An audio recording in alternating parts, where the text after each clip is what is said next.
माँ का रहा है, तो मैं चाहूँगी मेरी मम्मी सामने आ जाएं।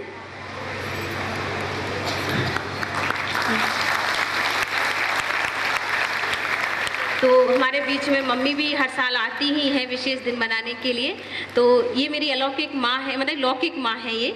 तो विशेष लौकिक माँ जो कि पूरे ज्ञान में शुरू से, मम्मी की जब शादी नहीं हुई थी उससे पहले वो ज्ञान में चलते थे और ज्ञान मिला, लेकिन वहाँ उसका माहौल घर में नहीं था। नाना ने ऐसा क्या कहा कि नहीं, शादी तो करनी ही है। पहले के लोग संस्था ऐसे काम को बिल्कुल ज़्यादा नहीं मानते थे। तो माँ की शादी हुई और शादी होने के बाद शायद हमें आना था और हमें सेवा करनी थी, इसलिए वो सब नियम बना।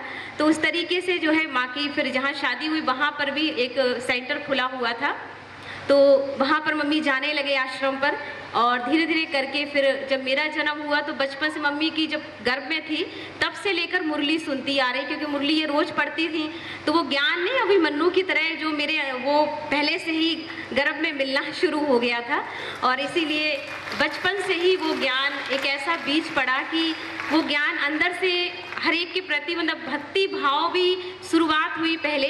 तो हमारे मोहल्ले वाले हमें पुजारिन भक्तिन के नाम से ही जानते थे, क्योंकि सुबह उठना, वो लोटा पकड़ना और जल भरना और जाके सारे मंदिर जितने भी आसपास होते थे सब मंदिरों में जाना, शाम को अगरबत्ती लगाने जाना और कथा सुनाना, और इस तरीके से जो भी कुछ था मैंने घर से माहौल भी ऐसा मिला। और साथ साथ एक अंदर से वो था कि वो संस्कार की मुझे पूजा करनी है, भक्ति करनी। तो मैं संतोषी माँ की बहुत बड़ी भक्त थी, बहुत ही ज़्यादा।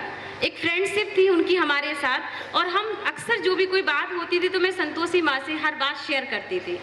तो संतोषी माँ से इतना प्यार मिलता था, जो बोलती थी कुछ भी सब लोग कहते थे कि तुम क्या मांगने जाती हो वहाँ पर। विशेष संतोषी माँ का व्रत वो लोग करते जिनको अच्छा वर चाहिए होता है, तो तुम क्यों करती हो, क्या मांगने जाती हो उनसे। तो विशेष हम यही बोलते थे अपने फ्रेंड से कि मुझे संतोषी माँ एक फ्रेंड की तरह लगती है और मुझे बहुत अच्छा लगता। मैं ये कहती हूँ कि माँ मुझे आप जैसा देवी बनना है, संतोषी बनना, मुझे सदा संतोष रखना है और संतुष्ट रहना है। तो जब भी मैं मंदिर जाती थी तो अक्सर संतोषी माँ की बहुत ज़्यादा पूजा करना मुझे बहुत अच्छा लगता था, और कथा सुनाना। अक्सर ऐसी कोई पूजा नहीं, हफ्ते में मुझे लगता है एक या दिन मिस होता हो, लाइक डेली मेरा व्रत ही होते थे कि आज ये व्रत है, आज वो व्रत है। तो इस तरीके से बहुत ज़्यादा करती थी।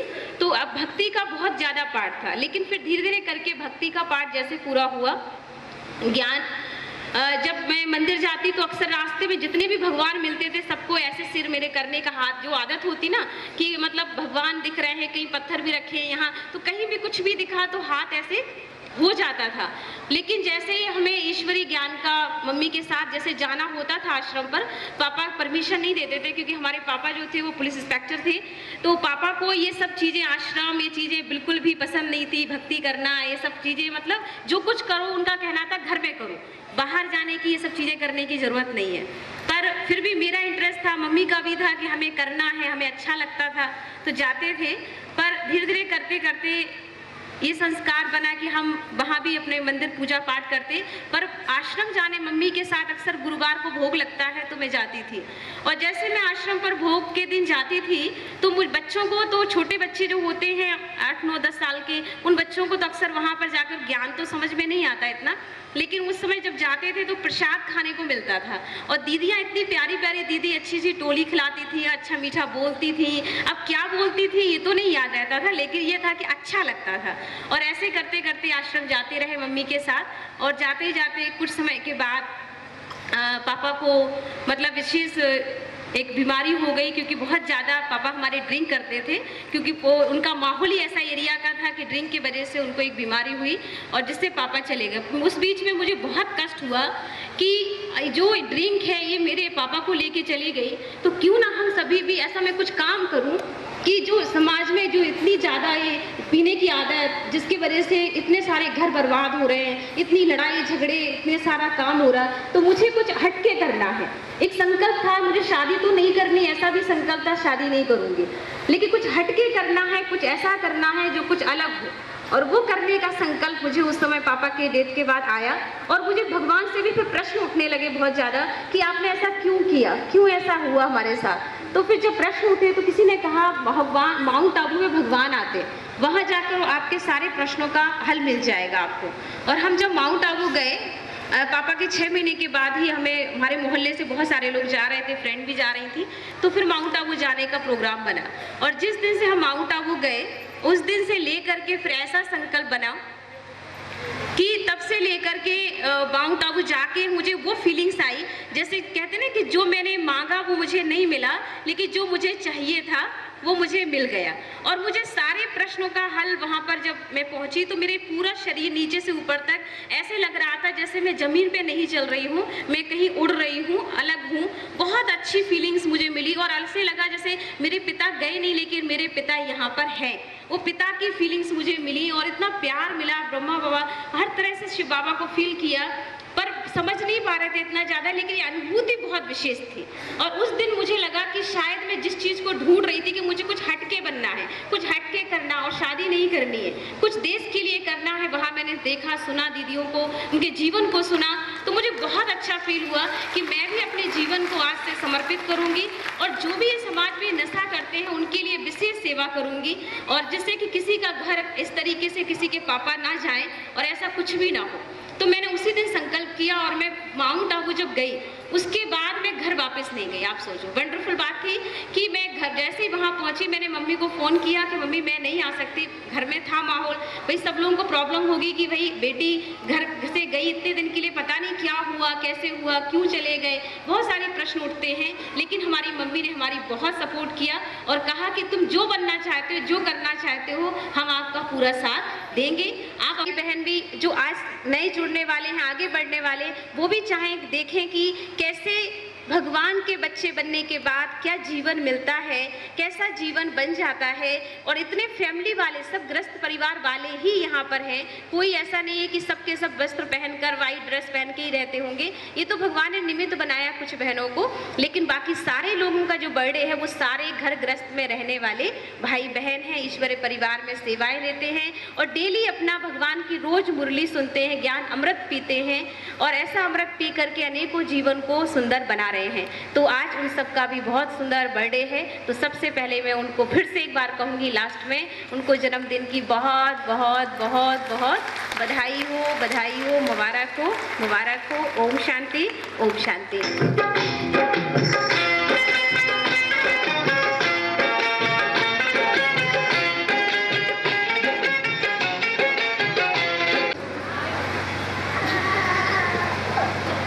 बहुत बहुत खुश नसीब है रोशनी बहन जी आप, कि आप सचमुच इतने सारे बच्चे जिनका एक ही श्रेष्ठ संकल्प है और वो भी आपसे मिलता हुआ कि हमें हरदोई को एक सुंदर नगरी बनाना है आप सबका भी ना? है सबका? Very good. अपने 2 शब्द जरूर कहूँगी आपके लिए कि रोशनी बहन, हंसते रहें आप करोड़ों के बीच, खिलते रहें आप लाखों के बीच, रोशन रहें आप हजारों के बीच, जैसे रहता है सूरज आसमान के बीच, जैसे रहता है सूरज आसमान के बीच। हम उस लौकिक माँ को भी सलूट करते हैं जिन्होंने अपनी बेटी को एक सुंदर संकल्पों के साथ एक समाज को सुंदर दिशा देने के लिए ईश्वर को समर्पित किया। साथ ही वो अलौकिक माँ के रूप में शांति बहन जो अपनी सुंदर भावनाओं को लेकर आ रही थी, उनकी भावनाओं को भी हम मंच पर सुनेंगे, लेकिन उनके पहले हमारे आशीष भाई के माताजी और पिताजी राम नरेश भाई जी और उनके युगल मंच पर आकर रोशनी बहन का सम्मान करेंगे। और साथ ही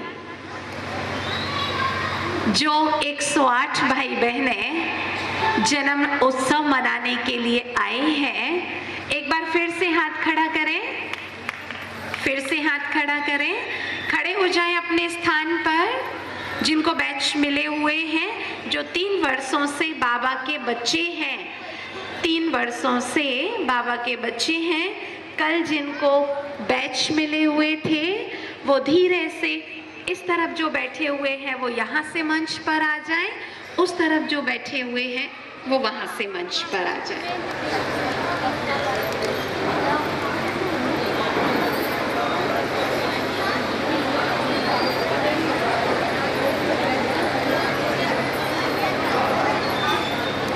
राम नरेश भाई जी भी आ जाएं, उनके युगल भी साथ में आ जाएं।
प्यारी मूरत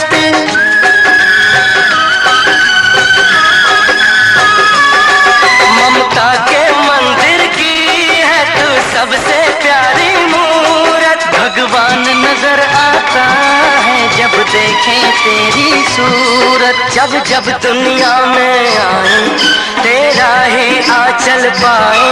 जन्मों की दीवारों पर हम प्यार अपना लिख जाए।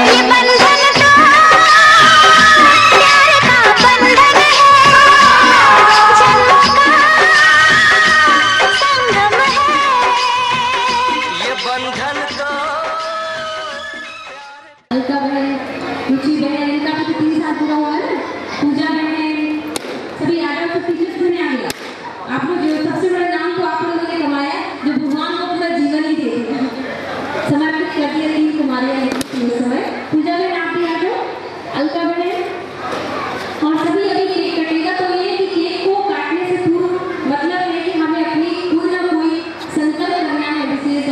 बुराई का, कि आज हम काटना हमारे कमी कमजोरी को भी अंदर से काटेंगे, खत्म करेंगे और हाथ कभी भी आगे करेंगे, क्योंकि सबको आगे नहीं आ सकते।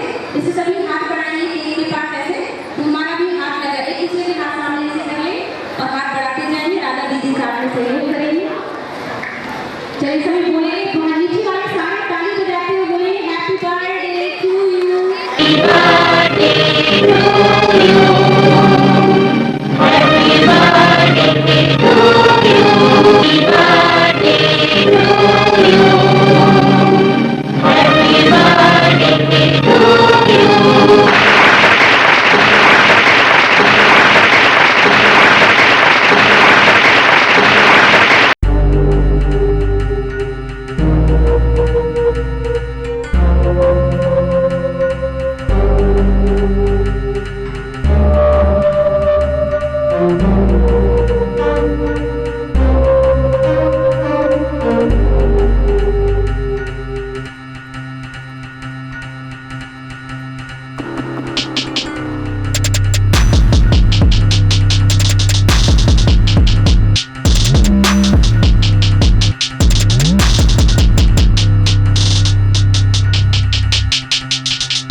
की जरूरत जो बाहर खुद कहलाए, हर गली का दिल धड़काए, तू जिए हजारों साल, ये मेरी है आरज़ू।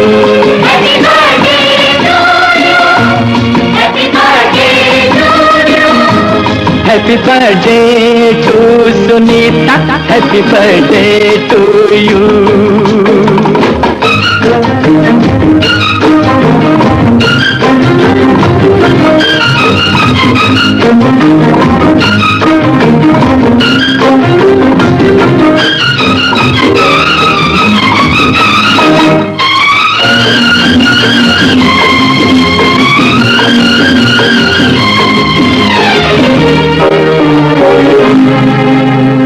फूलों ने चमन से तुझको चमन से तुझको है सलाम भेजा, तारों ने गगन से तुझको ये पैगाम भेजा। दुआ है यही